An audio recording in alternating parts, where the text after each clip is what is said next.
Introduction. Ain't I a Woman is a seminal speech by Sojourner Truth at the Women's Rights Convention in Akron, Ohio, in 1851.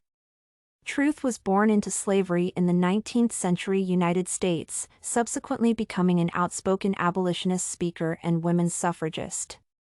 The title is derived from the question, which was repeatedly posed by Truth during the speech to highlight the hypocrisy of the societal perception and treatment of white women compared to black women. Truth uses numerous rhetorical devices to appeal to her audience, including the appeal to plain folks, juxtaposition, pathos, logos, and repetition. Speech working mechanisms. The first rhetorical tool is an appeal to the community, consisting of combinations of the means of expression used and a particular manner of speech. These components stand out since Truth was not initially invited to speak. She gave an impromptu speech, which gave her words extra weight, as most of them came straight from her thoughts. This manner of oration is most similar to the speech of an ordinary person who faces a difficult question and must give an answer, which further brings her closer to the audience. The use of a straightforward and conversational tone with slang also wins over the audience. The absence of complex literary speech allows more people to understand what a woman is talking about and feel the emotions conveyed, among which love is the main one.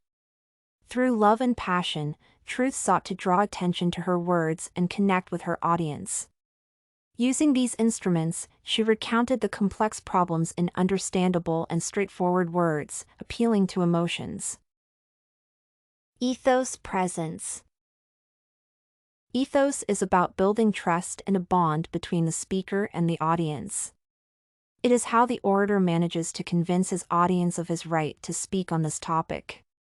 According to eyewitnesses, Sojourner Truth made an indelible impression on those around her. According to Frederick Douglass, the illiterate woman managed to become an exceptionally high-skilled orator who cared very little for the elegance of speech or manner. The people saw her as a passionate person and therefore completely trusted her remarks and beliefs, which no longer gave rest to many other ordinary residents. Pathos presence. Pathos appeals to the emotions of the listeners. It makes them feel those emotional reactions that the speaker is leaning. The best storytellers are usually good at this method of persuasion. Sojourner Truth's speech is remarkably passionate, with many exclamatory sentences and rhetorical questions.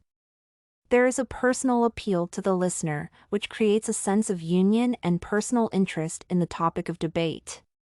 Depicting affection and sentiment can greatly influence an audience's thinking.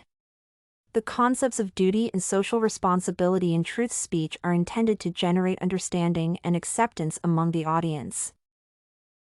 Logos presence.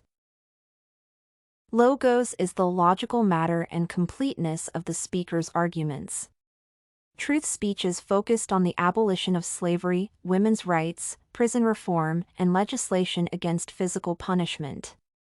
These terrible things were indeed commonplace in that century, and who other than a black woman could tell about everything from personal experience? There were no explicit names and dates in her speech, but there was a sound reason and straightforward truth that people were ready to follow. Audience opinion and conclusions. Such an approach is quite close to ordinary people's thoughts and worldview, however, it has some shortcomings and negative aspects. From the perspective of more educated individuals, many of Truth's statements can be matched with counterarguments, thus forming a potential pushback. The forced improvisation of speech and the inability to prepare in advance are significant disadvantages. Due to improvisation, the structure may suffer, which will lead to confusion of thought and an insufficiently clearly established position. An even more significant obstacle to conveying thoughts can be too simple a tone full of slang. In particular, it is worth noting the moment in the speech when Truth forgot the word intellect. Although not all ordinary people knew the meaning of such literary words, this reservation characterizes a woman not from the best side. This makes it possible for opponents to appeal to the woman's low intelligence and, as a result, the insignificance of her words since they have no compelling supporting arguments. Some people may also object to her emotional stance in terms of love, as the issues at stake require a logical approach rather than passionate zeal.